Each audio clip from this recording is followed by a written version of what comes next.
Assalamualaikum warahmatullahi wabarakatuh. Alhamdulillah, today we are live from Pustaka Permata Ummah Facebook page in a program organized by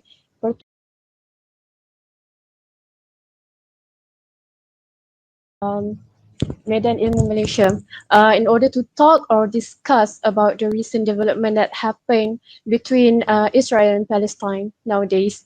And so today we have with us a special guest to review or make some commentaries on one of the latest works from Tuan Guru Haji Abdul Hadi Awang, which is called Normalization of Israel, Who Seeks to Gain. This book is an English counterpart to the original book in Malay, and we are also planning on publishing the Arabic version soon. So for clarification, for today, we are going to use two languages, English and Bahasa Melayu. So for clarification of terms used in either of these languages, please comment in the comment section below. So before we begin, let me introduce our speaker for tonight, which is YB Datuk Hajah Mumtaz binti Muhammad Nawi. She is the first child out of 4 siblings and used to attend Ma'had Muhammadiyah Bainak. And before pursuing her secondary education in laws in IIUM, and currently she holds the position of the Mid-State Assemblyman and the Exco of Family Development, Welfare and People for the state of Kelantan. So without further ado, we welcome her to share her review about the book.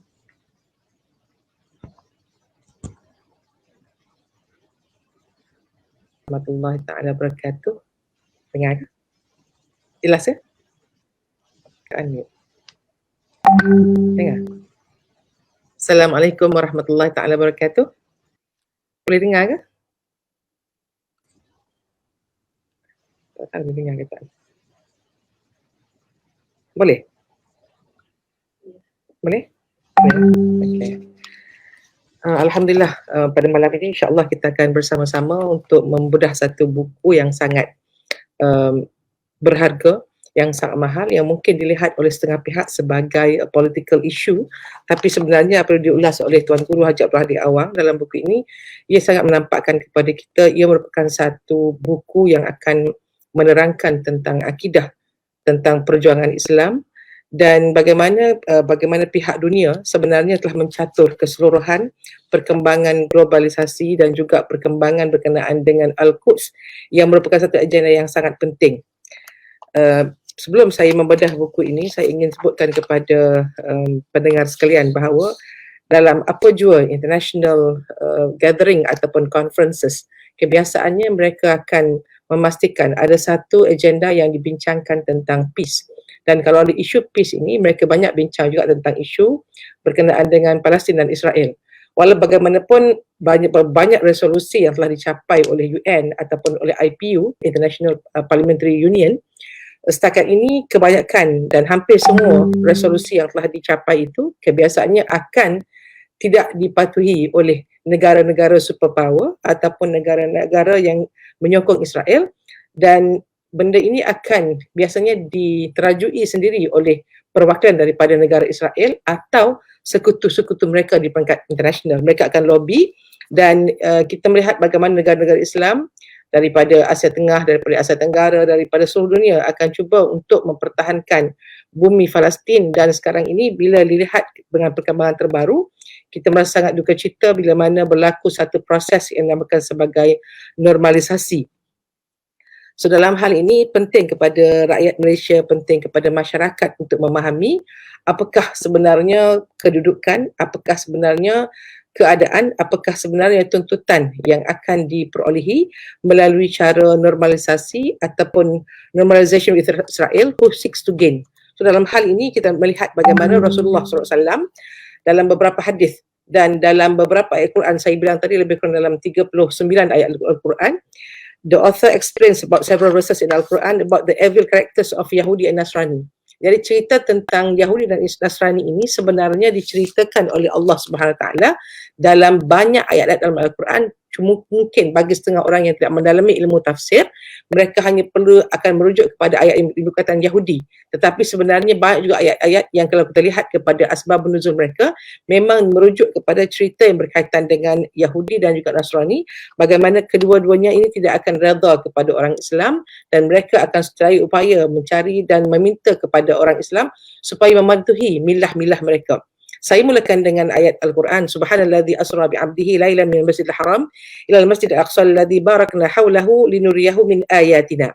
Yang bermaksud, glory to be to the one who took his servant Muhammad by night from the sacred mosque to the father's mosque, whose surrounding we have blessed, so that we may show him some of our signs. Indeed, he alone is all hearing, all seeing. Dalam ayat ini Allah SWT explain kepada kita bahawa cerita tentang Baitul Maqdis, cerita tentang Jerusalem bukan cerita baru. Ini adalah cerita yang berlaku sebelum zaman Nabi Muhammad SAW, berlaku di zaman kenabian-kenabian sebelumnya, dan siapa sahaja yang membicarakan, yang menyokong, yang mempertahankan, yang memperjuangkan tentang Al-Aqsa, barakna haulahu, mereka akan mendapat barakah daripada perjuangan itu. Ini merupakan janji Allah dalam Al-Quran, yang bagaimana tuan guru kita telah mengambil effort, mengambil daya usaha untuk menulis satu buku menerangkan kepada kita tentang isu ini. Di mana dalam ayat yang kedua, walan tarda ankal yahud wal nasara hatta tattabi'a millatahum qul inna hudallahi wal huda wala in ittaba'ta ahwa'ahum ba'da alladhi ja'aka minal ilm ma laka minallahi min waliyyin wala nasir. Never will the Jews or Christian be pleased with you until you follow their faith.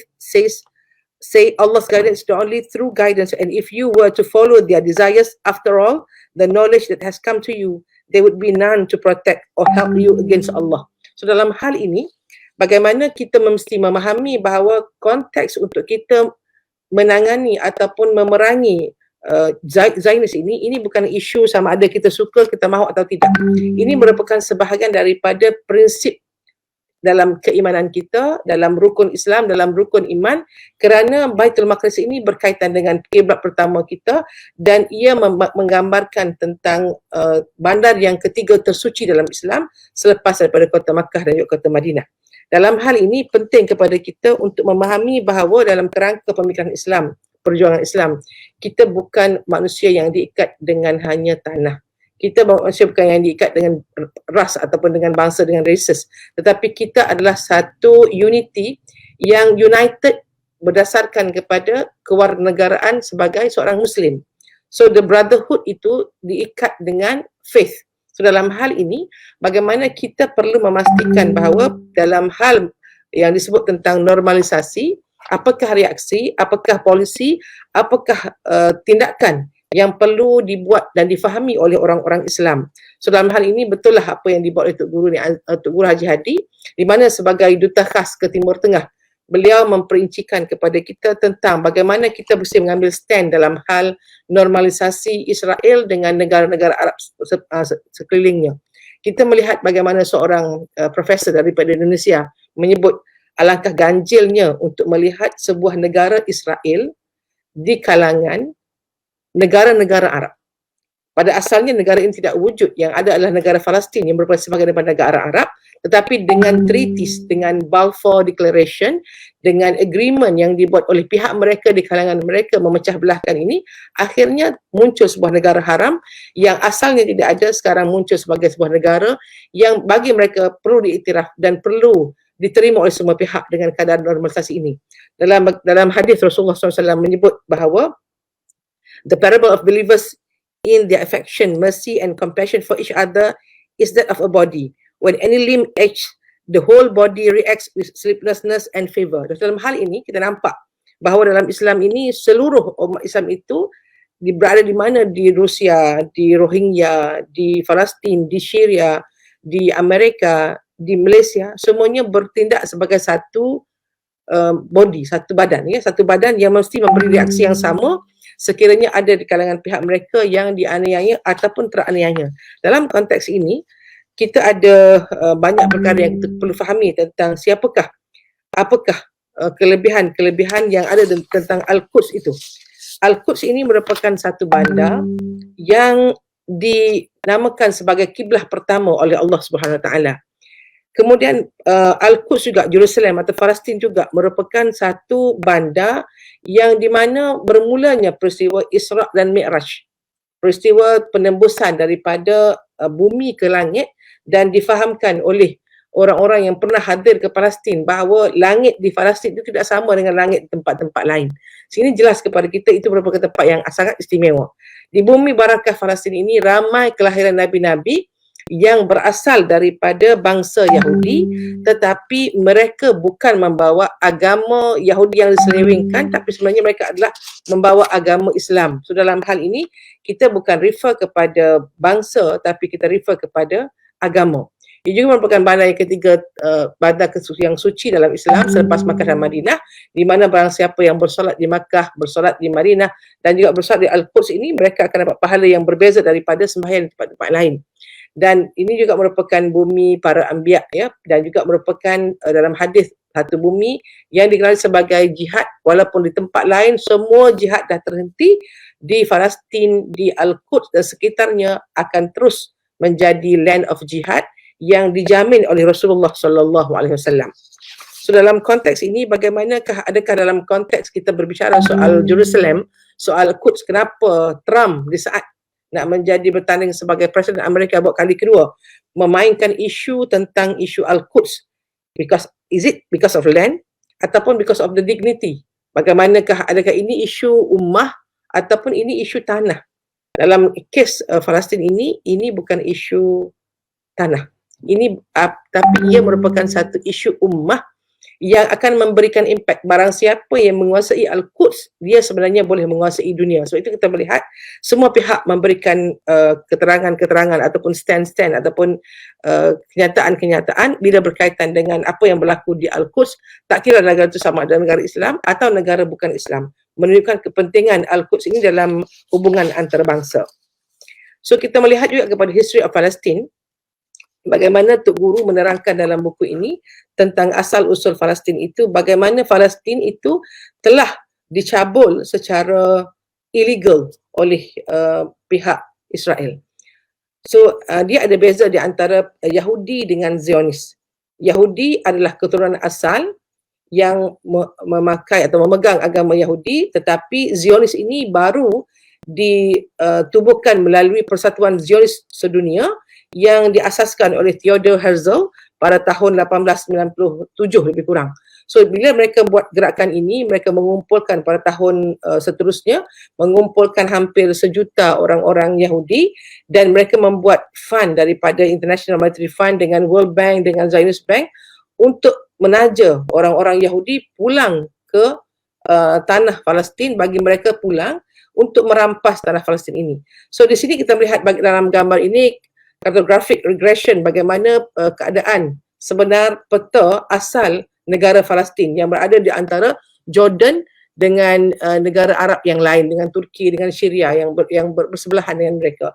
Pada tahun 1917 kita dapat lihat keseluruhan kesan ataupun gambaran hitam menunjukkan bahawa itu merupakan keseluruhan tanah milik Palestin yang dianggotai ataupun didiami oleh orang-orang Palestin. Tetapi pada tahun 1947 berlaku satu perjanjian, Sykes-Picot punya perjanjian, di mana mereka telah membuat pemecahan, pengagihan di kalangan pihak-pihak barat untuk memecahkan negara-negara Islam kepada beberapa negara Arab yang terpisah, walaupun pada asalnya mereka ini merupakan satu negara yang sama. Jadi dipisahkan negara Arab menjadi negara-negara yang tertentu, maka mereka dalam kata lain memberi juga peluang kepada orang Yahudi untuk balik untuk pulang ataupun untuk merampas tanah di Palestin ini dengan membeli tanah-tanah daripada orang-orang Palestin, sama ada secara pembelian biasa atau secara rampasan, pembunuhan dan juga pembantaian orang Palestin. Jadi dalam tahun 47 itu kita melihat telah banyak, ya, mereka telah merampas tanah yang asalnya milik orang Palestin, menjadikan warna hitam tadi dah makin sedikit. Kemudian 1998 pecah kepada Gaza dengan West Bank. Kemudian kita tengok 67 keadaan lagi teruk, berlaku macam-macam agreement, macam-macam perbuatan yang mereka buat sebagai sabotaj dan sebagainya supaya isu-isu ini dapat dipandang sebagai isu Arab dan isu Palestin, bukan isu Islam, yang menyebabkan negara-negara lain tidak memberikan perhatian kepada negara Palestin. Dan hari ini at present mereka cuba juga untuk ambil keseluruhan West Bank dan Gaza, dan mereka telah mengambil alih pemerintahan ataupun penaklukan sepenuhnya kepada Baitul Maqdis.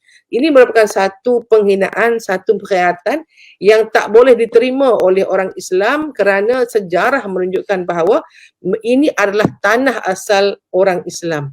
Bagaimana dalam dunia moden we can validate, macam mana kita boleh validate, legalize the occupation of Israel over the truly owned Palestinian land secara illegal.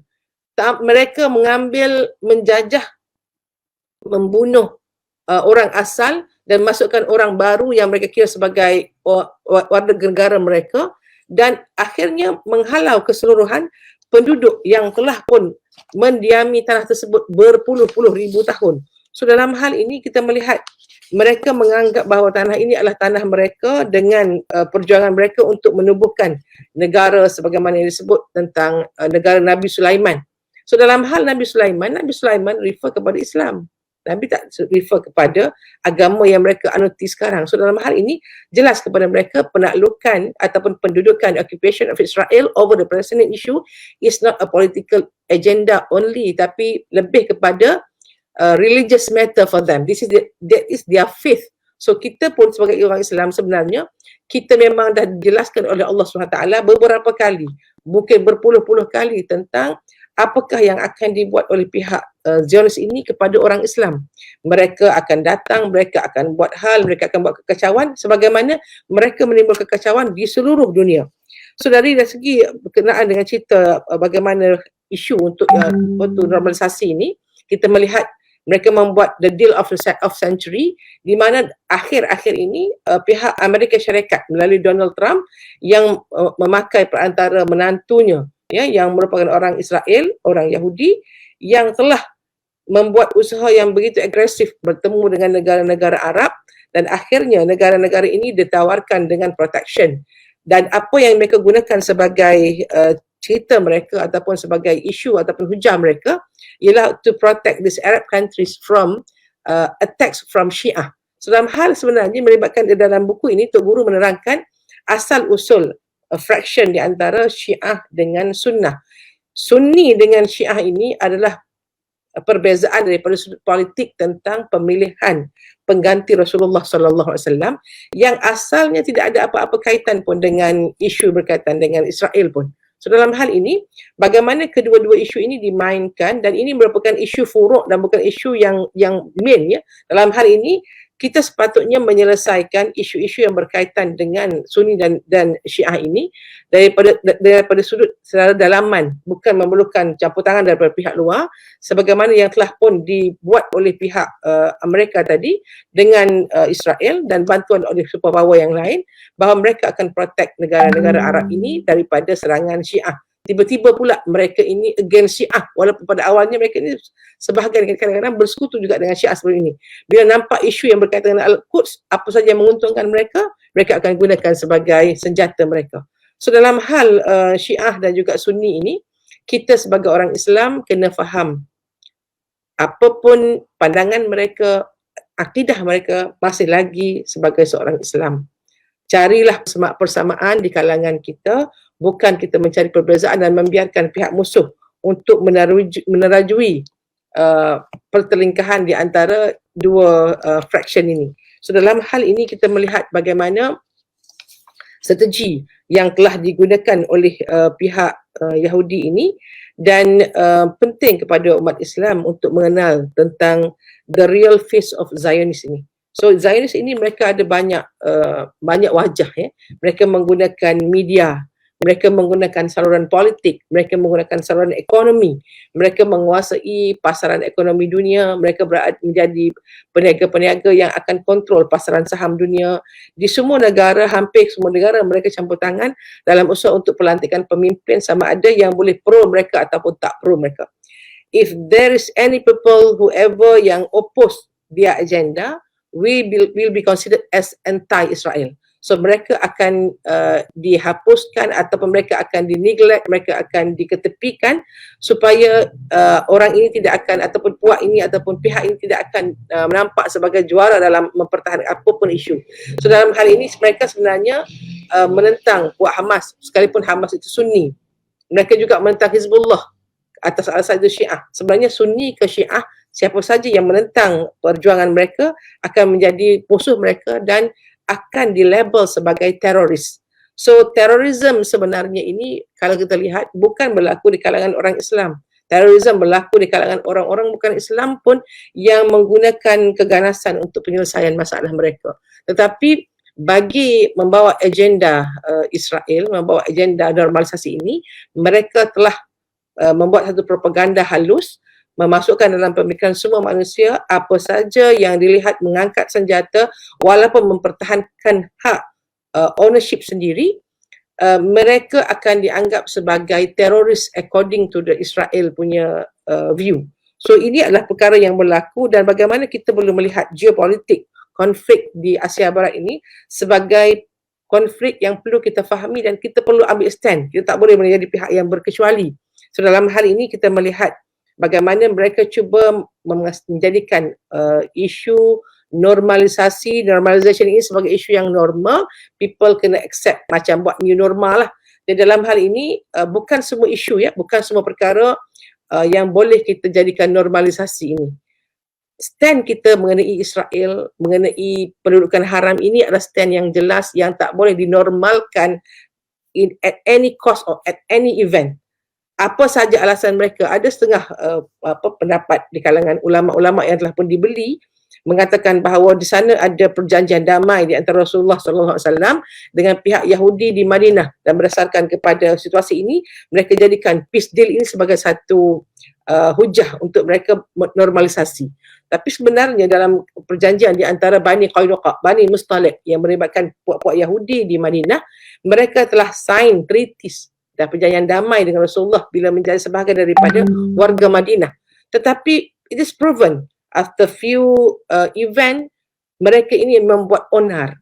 Lalu Rasulullah SAW membuat keputusan yang tegas menghalau mereka, menghentikan perjanjian dan menghalau mereka daripada tanah Madinah. Jadilah mereka ini hidup dalam diaspora, berada merata di seluruh dunia dalam keadaan tidak mempunyai negara. So, dalam hal ini kita melihat kes ini telah pun berlaku dan sunnah itu harus dipelajari bukan hanya dipelajari di muka depan, tetapi di tengah dan di akhirnya apa yang terjadi kepada kaum Yahudi akibat daripada karakter mereka yang sangat suka mengkhianati janji dan suka untuk oppress Muslim. Sifat mereka daripada awal lagi, mereka banyak putar belit, mereka banyak oppress, mereka akan gunakan pelbagai isu yang berkaitan dengan Palestin ini bukan hanya isu agama, tetapi isu kemanusiaan. Mereka bunuh anak-anak, mereka bunuh isteri, mereka bunuh ibu-ibu, mereka bunuh orang yang tak bersenjata, mereka rampas rumah, mereka tolak dengan jentolak, mereka hancurkan sekolah, mereka hancurkan even hospital. Ini adalah perkara yang against the international protocol. Tetapi bila dibawa ke peringkat dunia, dibawa ke mana-mana mahkamah, dibawa dalam resolusi, mereka tetap tidak akan patuh kepada resolusi atau treaty ini kerana mereka dilindungi oleh superpower. So dalam hal ini, adakah sebagai orang Islam kita mempunyai stand-stand yang tertentu? Bagaimana kita harus melihat perkara ini? Adakah kita menganggap perkara-perkara ini adalah perkara peribadi yang diperjuangkan oleh segmen tertentu dalam Islam, atau kita melihat ini sebagai agenda ummah?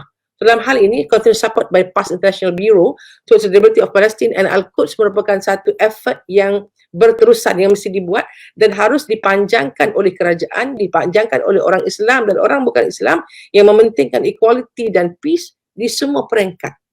Sebab kalau mereka buat begini, ini menjadi satu presiden untuk orang lain tiba-tiba boleh merampas tanah yang sah yang dimiliki orang lain bila mana mereka ada sumber ekonomi.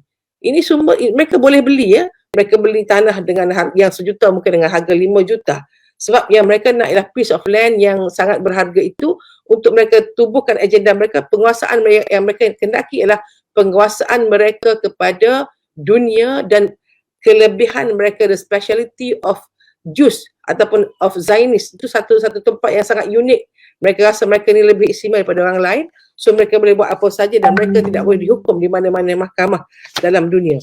So penting dalam buku yang ditulis Tok Guru ini, Tok Guru sebut ya, Baitul Maqdis ini belong to Muslim. Dia bukan hanya belongs kepada Arab or Palestin. Maka Ibrahim Yahudiyan wala Nasraniyan walakin kana hanifan musliman wa ma kana minal musyrikin, yang bermaksud Ibrahim was neither a Jew or a Christian, but he was upright, a Muslim, and was not one of those who associate partners with Allah. So, dalam hal ini bagaimana Allah SWT terangkan dalam Al-Quran, walaupun Ibrahim itu lahirnya di Palestin, dia bukan Yahudi, dia bukan Nasrani, tetapi dia adalah orang Islam yang tidak akan bersekutu dengan mana-mana orang musyrik. Di dalam isu Baitul Maqdis ini, pada peringkat awal, orang faham sebagai isu orang Islam. Tapi hari ini, bagaimana propaganda yang dibuat oleh pihak media antarabangsa menjadikan Baitul Maqdis isu Palestin, isu Arab, isu setempat di mana kita boleh peka atau tidak peka. So, penting pada malam ini dan melalui kupasan buku ini, saya menyeru kepada semua pihak untuk memahami bahawa this is ummah punya isu, dia bukan isu yang CP ataupun isu picisan yang boleh kita lupakan. Jadi Holy Palestinian Land ini dia bukan belongs to Arab, tapi dia belong to Muslim, dan orang Palestin yang berstruggle, yang berjuang, yang mati, yang syahid di sana bukan mempertahankan tanah mereka, tapi sebenarnya membela maruah kita seluruh dunia sebagai orang Islam. So menjadi satu perkara yang fardu kifayah kepada mereka untuk mempertahankan tanah ini, dan kita daripada luar tanah Palestin mesti memberikan sokongan dan support dalam apa jua bentuk kepada mereka. So dalam hal ini kita melihat juga bagaimana di Palestin itu sendiri penguasaan kepada even masjid-masjid mereka kuasai. Mereka bukan hanya nak tanah, tetapi mereka juga masuk ke mosque ataupun tempat masjid dengan tujuan untuk menyebabkan orang-orang Islam ini jauh daripada agama. Sebab mereka tahu kalau orang Islam, orang Palestin dekat dengan Islam, dekat dengan agama, mereka akan mempertahankan dengan darah sampai mereka mati untuk mempertahankan bumi ini. Tapi dalam hal ini bagaimana Tok Guru telah menyebut, there is no religion that suits the nature of Palestine other than Islam, which grants the followers of any religion the rights to freedom and justice.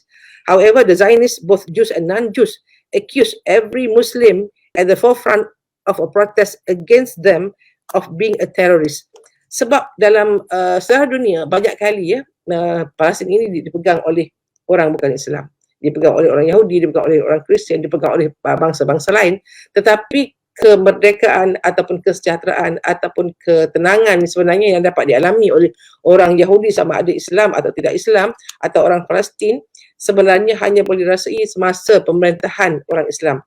Bila Salahuddin Al-Ayyubi datang dan mengambil alih Jerusalem, bila Saidina Umar mempertahankan dan masuk menakluki Jerusalem, tidak ada orang Yahudi yang dibunuh. Mereka dijamin dengan pelbagai jaminan yang menjurus kepada keselamatan, dan kita Tok Guru telah terangkan dengan detail apakah isi-isi jaminan-jaminan tentang security, tentang harta, tentang diri, tentang ownership yang ada kepada orang Yahudi yang dijamin oleh Islam pada zaman Umar, dan seluruh ini dijaga dengan baik hatta dalam kerajaan Uthmaniyah, kerajaan Abbasiyah seperti itu pun. Dan tapi bila datangnya perjanjian ataupun Balfour punya declaration ini, keseluruhan perkara ini jadi hilang, futile, tak ada apa-apa dah. Mereka tak boleh pertahankan keamanan di Baitul Maqdis bila mana pihak lain yang mengambil alih tanah Palestin ini.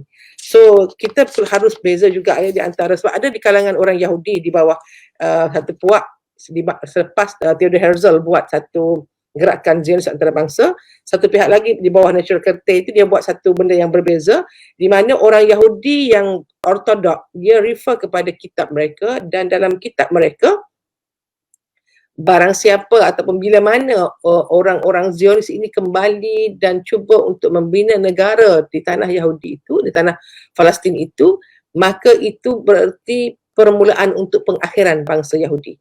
Itu ditulis dalam kitab mereka sendiri. So bangkit satu kumpulan di kalangan orang Yahudi ortodok pada tahun 1935 untuk membangkang, dan jumlah mereka ini dalam 5,000 orang pada ketika itu, membangkang idea Theodor Herzl untuk membina sebuah kerajaan di tanah Palestin.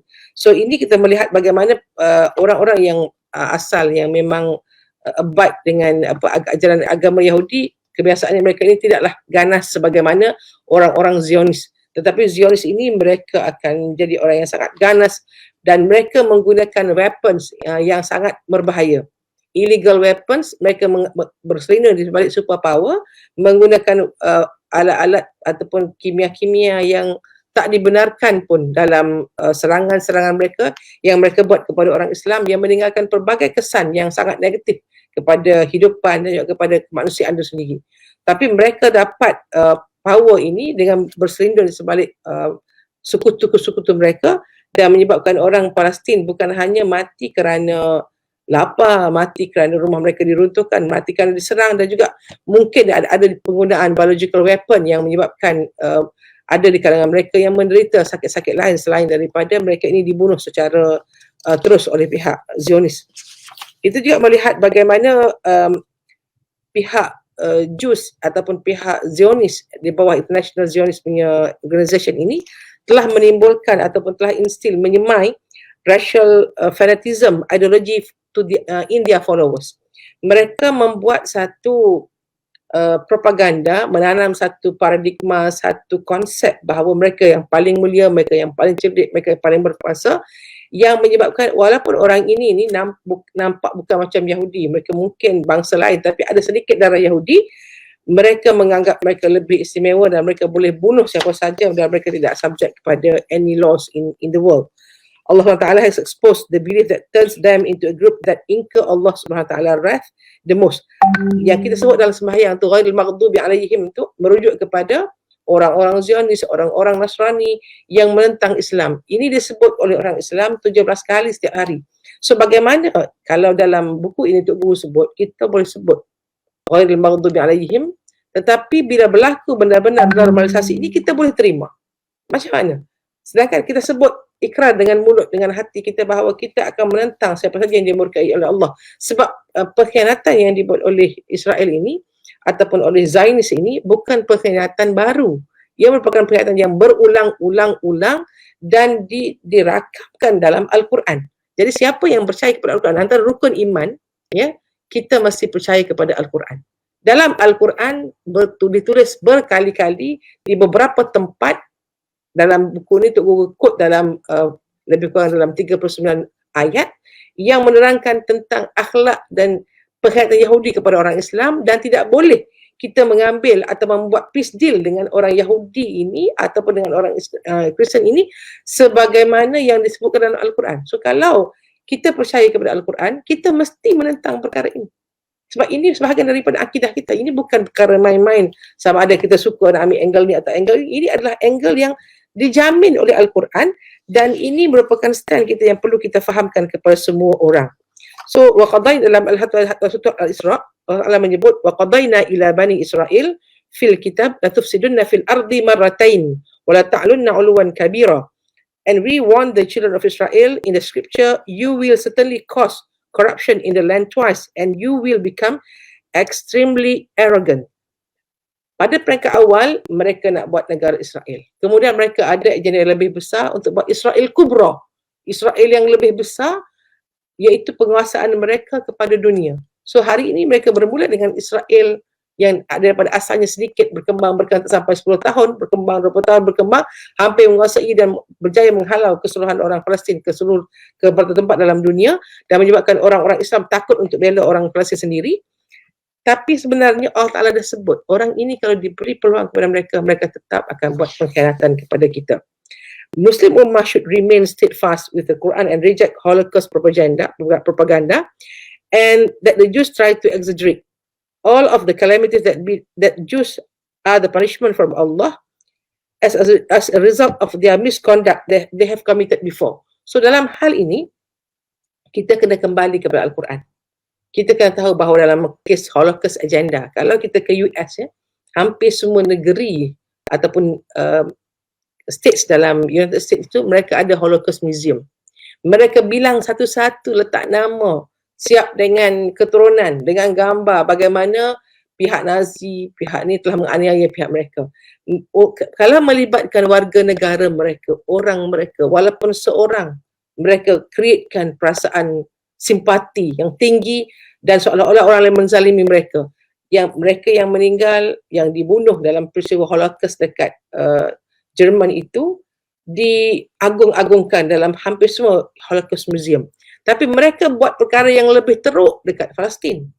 Ini adalah perkara double standard yang dibuat oleh orang Zionis kepada orang Islam.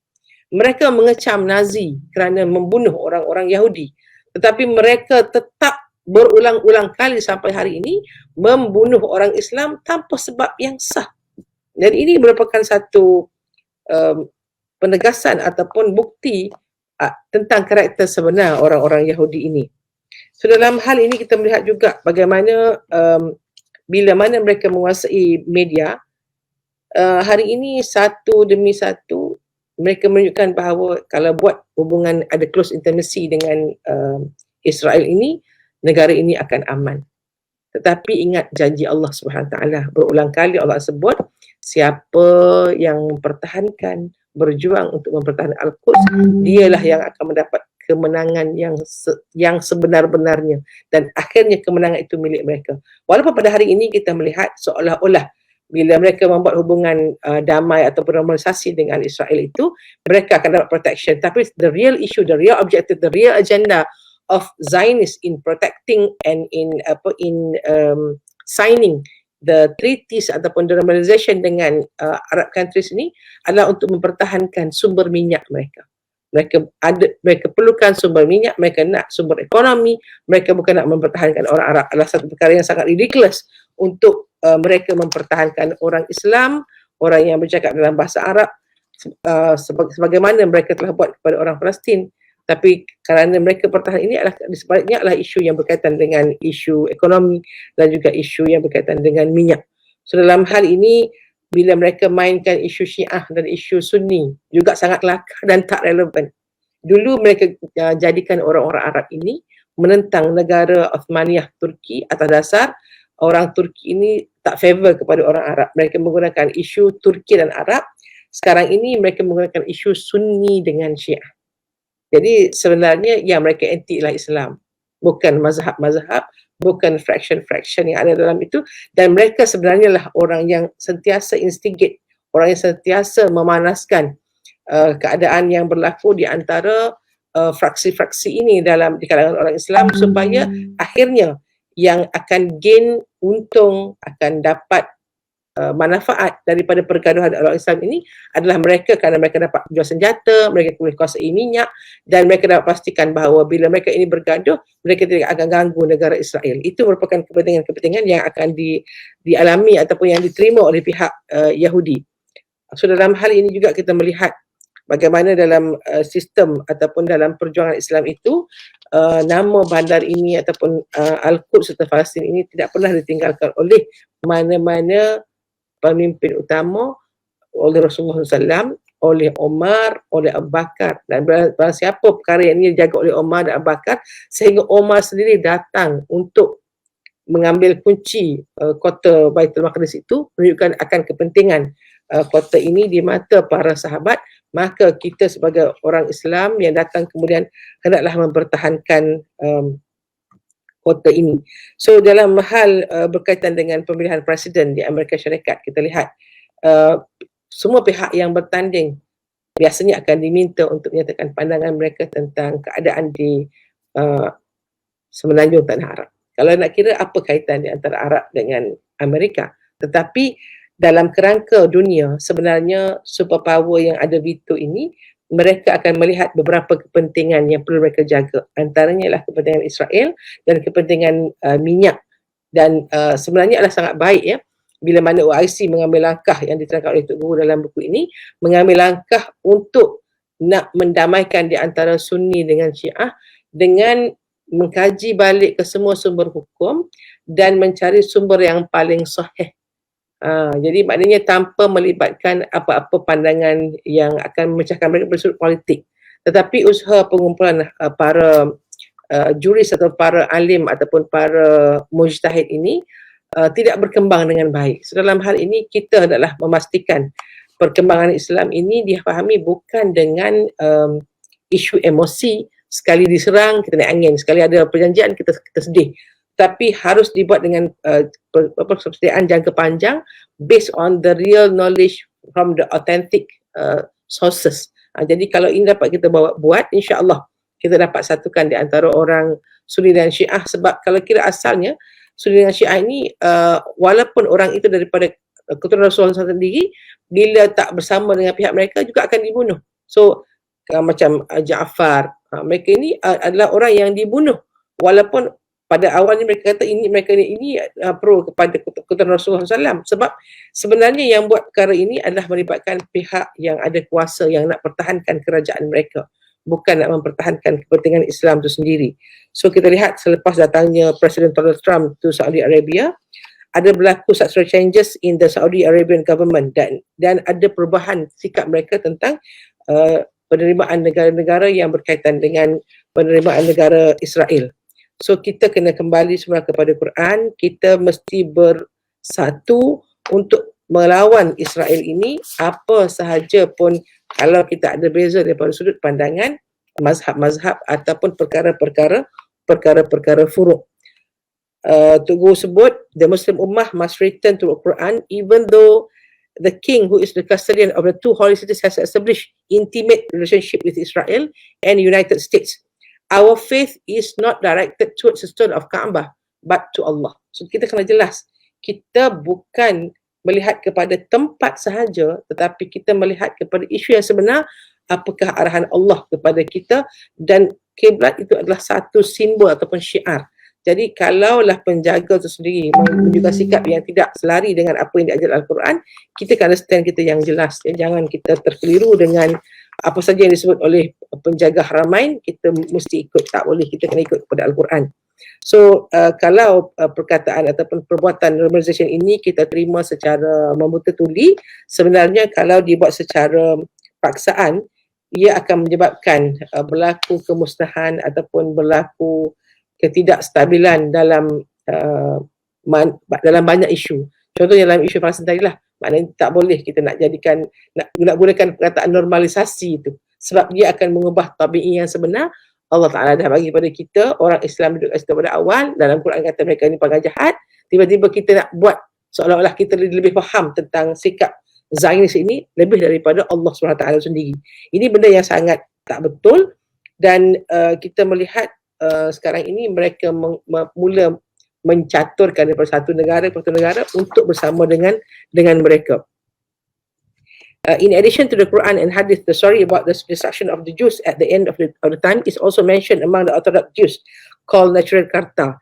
They firmly believe that the establishment of a Jewish state called Israel is illegal and will eventually result in their own destruction.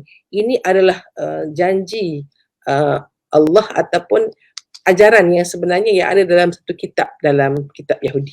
Jadi Tok Guru highlight balik perkara ini, dan kita kena ingat bahawa ianya bukan perkara yang boleh kita buat secara main-main. In ahsantum ahsantum li anfusikum wa in asatum falaha. Fa idza jaa wa'dul akhirah liyasu'u wujuhakum wa liyadkhulul masjida kama dakhaluhu awwala marrah wa litabbiru ma'alau takbira. If you act rightly, it is for your own good, but if you do wrong, it is to your own loss. And when the second warning would come to pass, your enemies would be left to totally disgrace you and enter the temple of Jerusalem as they entered it the first time, and utterly destroy whatever would fall into their hands. So dalam hal ini kita kena ingat, apa saja kuasa mereka, none of them will be able to overcome the power of Allah SWT, iaitu pencipta kita yang asal. So dalam hal ini kita kena jelas, ya.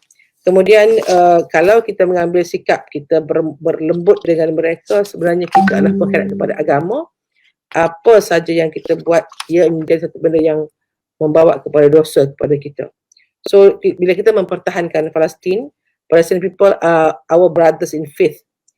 Mereka ini merupakan landowners, mereka merupakan orang yang mewakili orang-orang Islam, dan apa yang kita buat, kalau kita buat normalisasi, artinya kita menerima segala pembunuhan, pembantaian, pemusnahan yang telah dibuat sebelum ini oleh orang Israel. kepada orang Palestin. This is unacceptable. Tak boleh kita terima sebab mereka perlu dibicarakan, mereka perlu lalu kepada proses yang sebagaimana orang lain. Mereka tak boleh ambil tanah ini secara ilegal dan bunuh orang secara babi buta atas dasar mereka nak ambil tanah yang mereka consider sebagai tanah mereka. Mereka datang daripada seluruh dunia yang tak tahu dari mana pun usul mereka, asal usul mereka.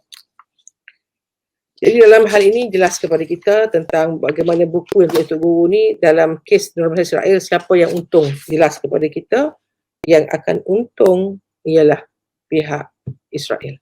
Sama sekali bukan pihak negara Islam ataupun pihak orang Palestin itu sendiri. So mereka lah yang akan mendapat untung dan mendapat manfaat daripada manipulasi yang telah pun mereka buat, dan mereka juga merupakan orang yang tak pernah abide dengan mana-mana international laws ataupun international resolution yang mereka kadang-kadang sign ataupun mengatakan sebahagian daripada state members. So dalam usaha untuk kita mempertahankan Palestin ini, kita ada banyak perkara yang kita boleh buat daripada sudut negaranya, daripada sudut ekonominya, daripada sudut politiknya. Di pihak kita boleh membantu daripada sudut mungkin pendidikan, mungkin daripada sudut keuangan untuk bantu mereka, sebab kita ada duty tersendiri untuk mempertahankan bumi ini. Jadi kalau ianya diambil alih, yang bersalah bukan hanya orang Yahudi Palestin, tetapi kita yang berada di Malaysia ataupun di seluruh negara-negara yang mempunyai orang Islam. Kita ada obligation. So dalam hal ini sama-samalah kita pastikan kita jangan jadikan presiden pendudukan haram ini sebagai presiden yang sehat, yang boleh diterima bila ada perjanjian, bila ada political mileage, bila ada propaganda daripada pihak media. Jangan tertipu dengan propaganda media, jangan tertipu dengan iklan, tapi kita kena faham agenda asal sebenarnya apa yang dikehendaki oleh orang-orang ini kepada Islam. Mereka ini against Islam, mereka suka untuk mengenai Islam, dan kita lihat juga antara efek yang sangat besar ialah kepada kanak-kanak dan juga wanita. Mereka tak dibenarkan untuk hidup dalam keadaan aman walaupun mereka yang tidak melawan ataupun mereka yang tidak ada senjata yang boleh membahayakan kepada pihak tentera Israel sendiri. So sekarang ini akhirnya kita mestilah mempertahankan keadilan untuk Palestin demi Islam, demi ummah. Ya, bukan hanya kerana isu itu merupakan orang Arab, orang Palestin, dengan kita memboikot produk-produk yang dibuat oleh Israel dan sekutu mereka, dan pastikan dalam semua gerakan yang kita buat, dalam ibadah yang kita lakukan, dalam sembahyang hajat, kita pastikan kita membuat doa, memberikan doa, sampaikan doa kepada rakan-rakan kita di Palestin. Doa itu walaupun jauh, insya-Allah akan sampai kepada mereka sebagai sokongan moral kepada pejuang-pejuang kita di Palestin. Dan juga kita telah teruskan perbuatan untuk memberikan donation yang diperlukan oleh pihak Palestin, termasuklah untuk ubat-ubatan, untuk pendidikan, kerana mereka berhak untuk hidup sebagaimana orang lain. Di zaman moden ini tak sepatutnya siapa-siapa dikhianati, tak diberikan ubat-ubatan dan juga pendidikan. Kita melihat banyak juga international organisation dan NGOs cuba bantu, tapi kadang-kadang bukan setakat NGO ini dibunuh, tapi wartawan juga yang melaporkan tentang perkara ini juga dibunuh. Dan hari ini kita ada hubungan juga dengan pihak Nisa'ul Aqsa, di mana pelbagai program yang mereka buat bersama dengan orang-orang di Baitul Maqdis, Smile of Hope, Lesson in the Mosque, Ramadan Goodness, Soul of Aqsa, yang dibuat oleh Nisa'ul Aqsa di samping gerakan-gerakan lain. Sebagai conclusionnya, kita kena ingat bahawa penentangan kita kepada normalisasi ini bukan penentangan biasa.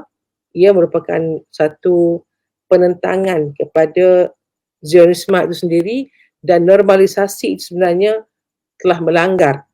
Ia telah melanggar perintah daripada Allah SWT based on history, berdasarkan kepada sirah, kepada cerita dalam Al-Quran, kepada sunnah yang telah dibuat oleh Muhammad SAW, dan bagaimana mereka ini adalah orang yang tidak patuh undang-undang, jenayah antarabangsa, dan mereka tidak hormat tentang hak orang asal pada tanah sendiri. Jadi ini merupakan satu perkara yang kita tak boleh terima dan tak boleh kita biarkan berlaku kepada umat. Jadi itulah saya punya sedikit sebanyak pemahaman yang telah pun saya lihat daripada buku untuk guru, dan ini merupakan satu perkara yang hendaklah kita pelajari bersama-sama. Wallahu a'lam.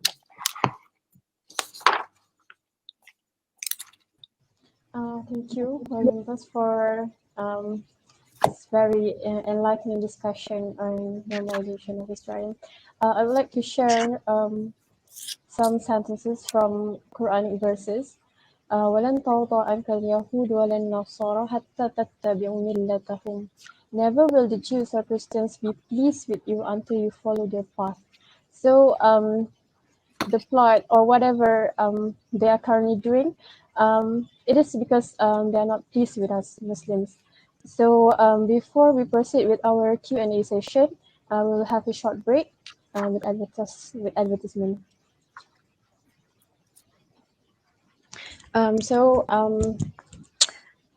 Kita akan proceed je.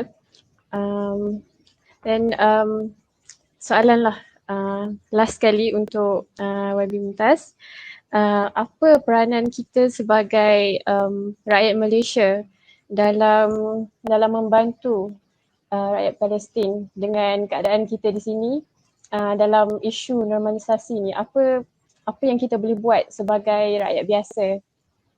Dalam keadaan normalisasi ini, perkara pertama yang kita perlu buat ialah memastikan bahawa semua orang di Malaysia sedar tentang isu normalisasi ini bukan isu yang jauh tapi isu yang dekat di hati kita. Ini kita kena buat satu kempen supaya orang tahu ada kaitan dengan akidah kita, ada kaitan dengan kemanusiaan. Dia bukan hanya normalisasi di antara negara ini dengan negara Israel, negara itu dengan negara Israel, tetapi dia ada impak kepada negara kita daripada sudut akidah, kerana mereka sebenarnya berhasrat untuk buat Israel yang lebih besar, the greater Israel, Israel Kubra. Mereka nak menguasai dunia dengan cara mereka nak menjadi tuan kepada segala-galanya. So dalam hal ini penting kepada orang Islam untuk mengambil kefahaman bahawa apa saja isu yang berkaitan dengan orang Islam, walaupun berlaku tempat lain, ia sebenarnya merupakan sebahagian daripada isu kita sebagai orang Islam. Maknanya jangan anggap benda itu benda asing. Jadi dalam apa yang kita boleh buat ialah memberikan penjelasan kepada orang-orang yang tak faham tentang isu normalisasi ini, membuat kempen-kempen, meneruskan sumbangan, memahamkan kaitan perkara ini dengan akidah, dan kena fahamkan mereka this is not a political agenda. Ini ada implikasi yang lebih besar kepada dunia. So jangan compromise, jangan termakan dengan apa jua agenda yang dibuat melalui media ini berkenaan dengan isu Palestin dan menganggap ini adalah isu orang Arab. Jadi ini bukan isu orang Arab semata-mata. Jadi kalau ada kemampuan daripada sudut donation, teruskan donation. Ada yang boleh buat kelas pengajian, pastikan kita memahami tentang keberkatan mempertahankan Al-Quds ini sebagai satu perjuangan yang sangat suci, dan kita lihat Alhamdulillah hampir semua persidangan atau muktamar kita ada jemputan daripada pihak Palestin, dan usul berkaitan Palestin merupakan usul yang sangat popular, dan thanks to Malaysian government sampai hari ini kerajaan Malaysia tidak ambil bahagian dalam usaha untuk mempertahankan Palestin, dan kita memang strongly oppose the formation of Israel state ni. Jadi kita tidak, dalam pasport kita pun tulis tak iktiraf Israel sebagai sebuah negara. Jadi mesti mempertahankan perkara ini sebagai satu prinsip asas dalam sebuah negara, di mana kedaulatan sebuah negara itu mesti kita pertahankan mengikut undang-undang, dan orang Palestin itu merupakan orang yang teraniaya yang perlu kita bantu daripada semua sudut.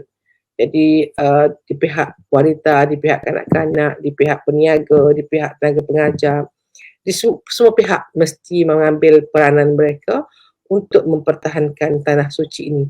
Jangan sampai kita membiarkan tanah suci Islam yang ketiga ini dimonopoli secara sebebas-bebasnya oleh mereka, kerana lepas ini mereka akan pergi pula kepada tanah Madinah, akan pergi kepada tanah suci kita di Makkah.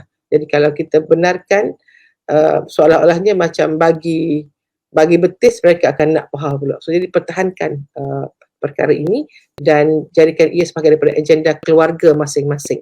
Bukan hanya ingat tentang Palestin ketika Isra' Mi'raj, tapi jadikan agenda keluarga mempertahankan dunia Islam, mempertahankan keadilan, keselamatan, kesejahteraan ini merupakan agenda keluarga Islam yang mesti dibawa oleh semua pihak daripada sudut ekonominya, politik dan juga sosialnya.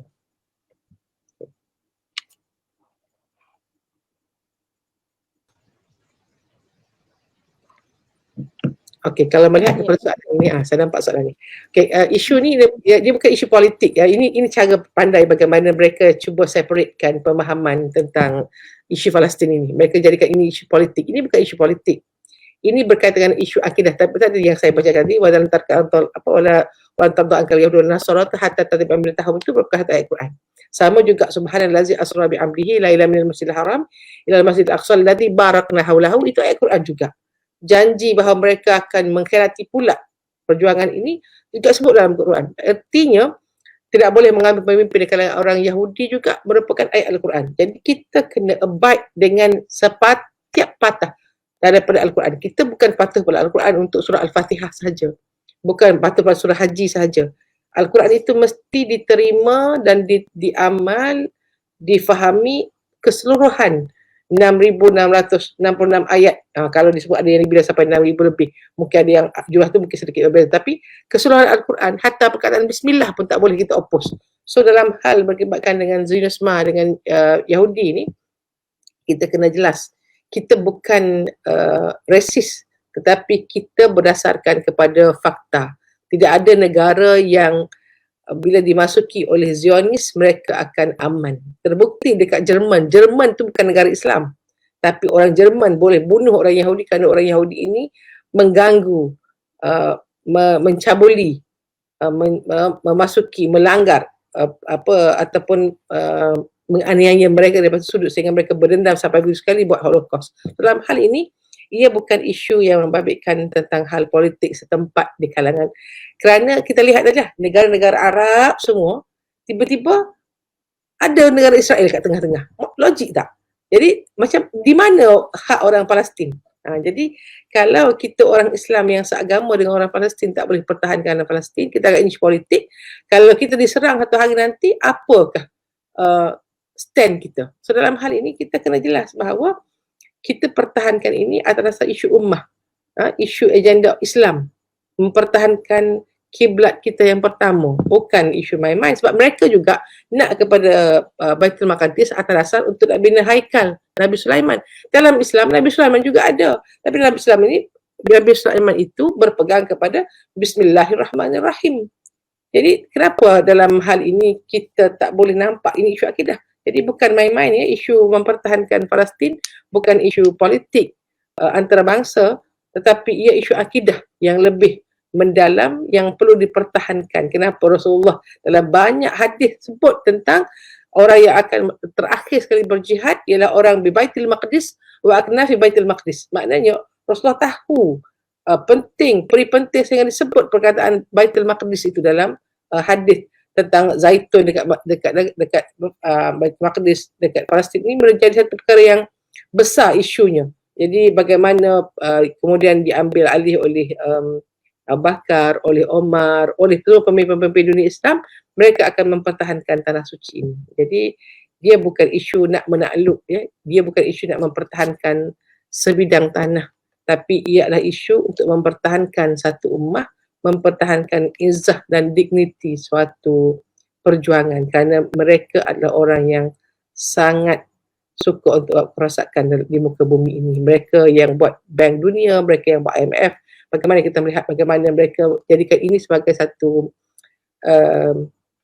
kekuatan bagi mereka untuk menganiaya orang lain, mengambil kesempatan dalam pelbagai perkara yang berlaku. Kita tengok bagaimana IMF telah membuat banyak negara jadi huru-hara. Jadi ini juga merupakan peranan mereka di mana mereka tukarkan daripada emas kepada fiat money. Itu juga merupakan fungsi yang dibuat oleh pihak mereka.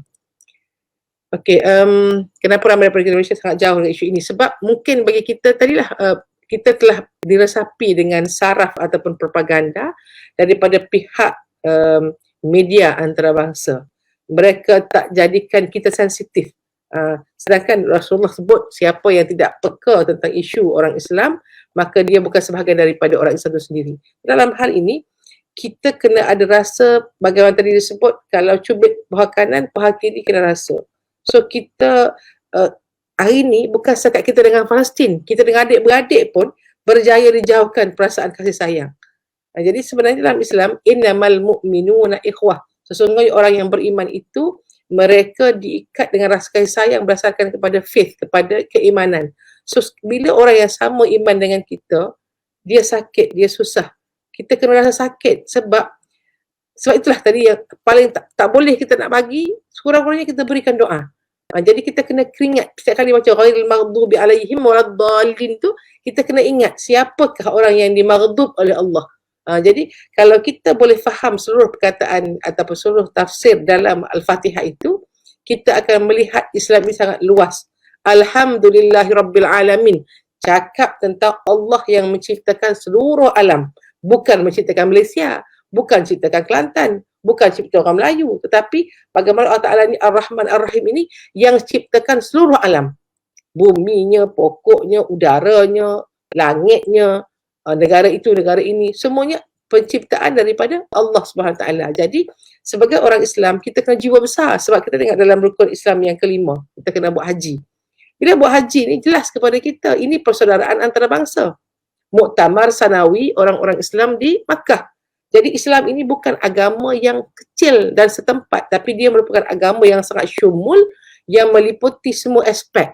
Jadi sampai satu masa semua orang kena ada pertemuan dengan melakukan perkara yang sama, tawaf, buat rukun haji, rukun umrah yang sama, pakai pakaian yang sama. Jadi kalau kita sama dari sudut ibadah, kesakitan, kebahagiaan juga perkara yang sama. InsyaAllah kita bukan hanya nak share dunia, tapi kalau ada rezeki insyaAllah diizinkan Allah Ta'ala, diberikan rahmat dan Rasulullah Ta'ala, kita akan share di akhirat nanti dalam syurga. So Rasulullah SAW juga, kita ikut ajaran dia bukan kerana dia orang Arab, tapi kita ikut ajaran dia kerana itu ajaran daripada Allah SWT. Dia sama juga hari ini, saudara kita yang berada di Palestin, sama seperti saudara yang berada sebelah rumah kita. Maknanya, kita kena berikan keutamaan kepada mereka, rasa penderitaan mereka, bantu mereka. Jadi ini satu isu yang perlu selalu kita highlight sebab kalau kita tengok pihak Barat pun tak tinggal isu Israel dalam apa jua kempen mereka. Jadi takkanlah kita orang Islam boleh lupa tentang Palestin dalam kehidupan kita. Jadi kalau nak kira mereka duduk kat Barat, mereka tak ada kaitan pun dengan Palestin. Tapi kita ada kaitan pun dengan Israel secara dekat kalau dari sudut geografinya. Tetapi dari sudut politik, daripada sudut agama, mereka ada kaitan. So kita pun orang Islam yang berjumlah hampir 2 bilion perlu mempunyai perasaan yang sama kerana ini adalah ajaran Allah Ta'ala. Jadi jangan sekali kita pandang benda sebagai benda picisan lah. Ini bukan benda, ini saya sendiri boleh merasakan orang sebut barakallahu lahu, siapa yang bicara tentang Palestin ni, insya-Allah kita rasa tenang. Saya berjuang untuk mempertahankan Palestin, bawa isu Palestin di peringkat dunia, mewakili kerajaan Malaysia beberapa kali ketika menjadi senator, membawa isu agenda ini di Turki, di beberapa negara, mewakili juga negara mempertahankan Palestin. Kita dapat merasakan ketenangan itu bersama dengan mereka. Kita dapat rasa kita punya persaudaraan yang sangat jitu. Sebenarnya yang orang yang boleh bercakap tentang isu negara-negara Islam ini sebenarnya dia akan dapat menjadi manusia yang berjiwa besar. Jadi bagaimana Rasulullah SAW bercakap bukan hanya tentang dunia, tapi sampai akhirat. Islam ini agama bukan jangka pendek, tapi agama jangka panjang. Islam bukan agama setempat, tapi agama global. Jadi ini yang kita nak buktikan. Jadi bukan hanya berbicara tentang isu yang sangat sempit, yang hanya melibatkan kita saja. Itu kadang-kadang bila berlaku COVID, mudah jadi murung sebab apa, fikir tentang diri sahaja, tak boleh keluar, dah blank. Tapi kalau kita boleh mengambil manfaat bahawa apa saja yang berlaku ada ibrah, apa saja yang berlaku ada cara yang kita boleh bantu. So dalam hal ini insya-Allah kita masih lagi boleh berwhatsapp dengan pihak mereka, kita boleh memberikan sokongan secara online punya protes bagaimana baru ni yang kita buat bersama dengan pimpinan kita ketika berlaku kes Perancis. Jadi kalau kes Perancis tadi kita tengok bagaimana anak muda daripada Chechen yang tak kenal pun secara fizikal Rasulullah SAW, tapi boleh pertahankan Rasulullah SAW dan akhirnya dia menjadi orang yang syahid. So dalam hal ini nampak tak dia punya kaitan, dia rela mengorbankan diri dia walaupun berada di bumi bukan Islam, mempertahankan Rasulullah SAW kerana itu agenda maruah sebuah perjuangan Islam. So kita kena pastikan anak muda kita juga mempunyai aspirasi yang sama. Jadi jangan Jangan fikir kecil, jangan, sebab itulah macam contohnya green issue, cerita alam sekitar, cerita lestari. Bukan isu hari ini tapi isu for our next generation. Itu adalah isu yang dibawa dan sesuai dengan Islam. Jadi kita kena ambil part dalam hal ini. Jadi macam lah sekarang ni anak-anak muda kita dengar lagu, bukan hanya lagu kat Kelantan, bukan hanya kat Malaysia, tapi lagu Korea, lagu US. So kalau kira, kenapa nak ambil lagu US? Tapi tempat kita rasa macam US tu dekat dengan kita. Kalau tu dekat dengan kita. So kalau lagu US, lagu Korea, makanan US, makanan Korea can be part of you, why can't Palestinian issue which is your brothers, your sisters be part of you? Jadi ini benda yang kita kena semaikan kepada anak-anak muda kita.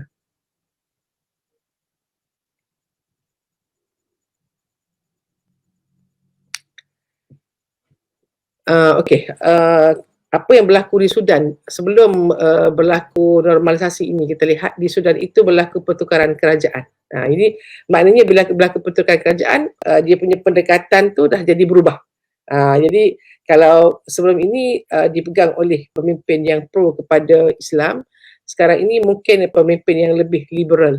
Jadi mereka telah ditekan lama oleh Amerika Syarikat, dan dengan bila mana berlaku pertukaran ini, mereka ambil kesempatan untuk mempengaruhi, untuk kita tengok dalam bagaimana sejarah ya, bagaimana dekat Malaysia negara kita hampir-hampir kehilangan sistem beraja bila mana datang sistem residen.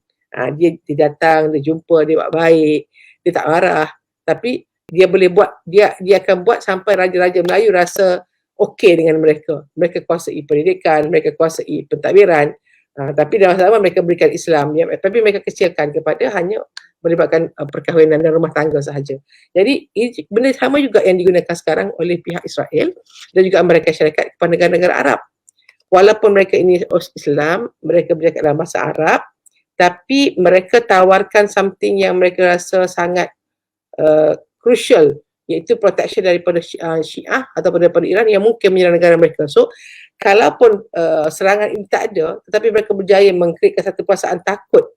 So dalam konteks ini, bagaimana Tok Guru Haji Hadi telah menerangkan kepada kita, kita kena back to basic, kembali kepada asas, jangan ikut orang Arab, tapi ikut ajaran Islam, ikut Al-Quran, apa yang Al-Quran kata. So jangan terikat kepada orang, tapi terikat kepada ajaran. Ini benda penting. Jadi dalam hal ini cadangan daripada Tok Guru Haji Hadinya, supaya kita ini kembali semula kepada Al-Quran dan kena hentikan, cuba rapatkan saf di antara Sunni dengan Syiah. Jadi kena faham, isu ini adalah isu furu', bukan isu usul. Ini bukan isu yang tak boleh kita cari penyelesaian, sebab apapun sikap mereka berkenaan dengan keluarga Rasulullah dan juga pelantikan, itu adalah isu yang bukan isu akidah ya. Itu isu mungkin lebih dapat cari penyelesaian. So jangan kita biarkan hal ehwal rumah tangga Islam ini diganggu oleh orang-orang bukan Islam, sebagaimana kita lihat dalam kes yang berlaku di Syria. Bila mana diambil alih oleh orang lain, rakyat Syria dibunuh lagi ramai, masjid-masjid dimusnahkan. Sekalipun sebelum ini pemimpin dia punya pemimpin itu adalah pemimpin yang pro kepada Syiah. Jadi bila dicampur tangan oleh pihak luar, pihak asing, mereka musnahkan seluruh masjid, mereka musnahkan ekonomi, sama juga yang berlaku di Libya. Pertentangan itu mereka sebut tentang Iraq, mereka kata ada senjata yang berbahaya, senjata nuklear. Tapi bila mereka ambil alih, mereka campur tangan sebab mereka nak mempertahankan Israel dan sebagainya, akhirnya keseluruhan Iraq musnah, keseluruhan Syria musnah. Dan hari ini juga mereka telah ganggu Yaman. Mereka juga gunakan isu yang sama berkenaan dengan Sunni dengan Syiah juga. So perbadahan dalaman perang saudara di antara kaum-kaum dalam Yaman. Jadi dia akan satu isu juga. Jadi sebenarnya mereka yang createkan isu ini supaya orang Islam berpecah. Jadi kita orang Islam sendiri kena faham, kita sedang dicatur oleh orang lain. Mereka ada EU, mereka ada NATO, mereka ada beberapa negara kesatuan yang sangat berpadu berdasarkan pada currency, berdasarkan pada ekonomi, berdasarkan pada kekuatan politik. Jadi kenapa kita orang Islam tak boleh bersatu dan memahami agenda luar? Jadi sepatutnya kita kena faham keseluruhan kerangka. Jadi ini yang Tok Guru bawa. supaya kita melihat kerangka itu lebih besar. Ada plan, di sana ada arkitek dunia yang buat the deal of the century. Tapi kepentingan mereka bila buat deal ini, apa strategi mereka, akhirnya yang akan untung ialah Israel, Amerika dan negara-negara sekutu dengannya. So kita kena faham bila ada arkitek, kita pun juga kena ada arkitek. So arkitek kita untuk guru jihadi yang menerangkan kepada kita, kita kena kenal siapa tuan yang sebenar, iaitu Allah SWT, apa basic agreement, basic traits yang kita kena faham yang ada dalam Al-Quran. So bila kita faham ini, apapun putar belit ataupun propaganda strategi yang mereka gunakan tipu daya, kita akan boleh selesai kalau kita kenal siapa sahabat, siapa lawan kita yang sebenar. Jadi ini yang kita kena kenal. Kita kena kenal sifat-sifat, walaupun pada di depannya mereka berwajah sangat baik, berbaik dengan kita, tetapi kita kena tahu sama ada ini musang ke ayam. So dalam hal ini Tok Guru keluarkan wajah-wajah musang di sebalik bulu ayam yang dipakai oleh pihak mereka dalam perkataan normalisasi itu.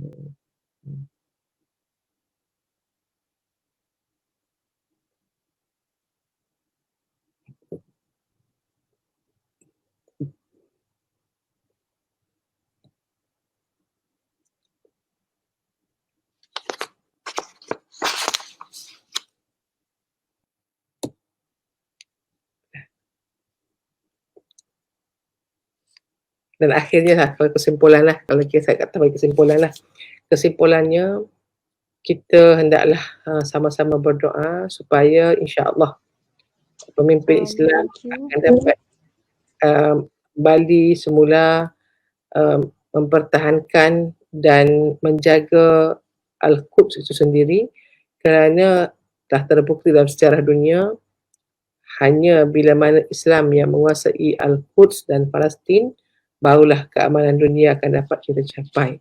Selagi tidak ada keamanan di Al-Quds, maka dunia juga tidak akan aman. Jadi sama-sama kita berdoa supaya kita boleh pertahankan tanah suci kita yang ketiga, iaitu Al-Quds, dan sentiasalah bukan setakat Makkah, bukan setakat Madinah, tapi juga Al-Quds ada dalam hati kita. So 3 tonggak badan suci dalam Islam semuanya adalah maruah kita, dan kita harus jaga maruah ini secara bersama-sama dengan izin Allah Taala, dengan menjaga agama kita berpandukan akan Al-Quran dan Sunnah. Terima kasih. InsyaAllah. Terima kasih YB Datuk Mumtaz. Banyak pesanan-pesanan yang kita dapat, banyak perkara yang kita boleh buat secara, walaupun kita di Malaysia, kita boleh buat. Contoh macam doa, donation, dan kita sendiri ada tanggungjawab untuk sedarkan keluarga kita terutamanya yang dekat dengan kita, sahabat-sahabat kita, dan kita nak follow macam Tuan Guru menulis pun jauh lagi lah. Jadi dengan membaca lah kita mula menjedarkan diri kita, tambah ilmu, dan kemudian barulah kita boleh teruskan kepada benda yang lebih besar lah, berimpak tinggi insyaAllah. Terima kasih YB Datuk Haji Mumtaz untuk malam ni. Sampai ke 10.30 kita push hari ni. Jadi sama-sama share lah video ni, walaupun dah habis kita boleh share lagi kepada sahabat-sahabat kita untuk dengarkan balik poin-poin daripada YB Datuk Haji Mumtaz insyaAllah. Terima kasih banyak YB Datuk. Assalamualaikum warahmatullahi wabarakatuh. Waalaikumsalam.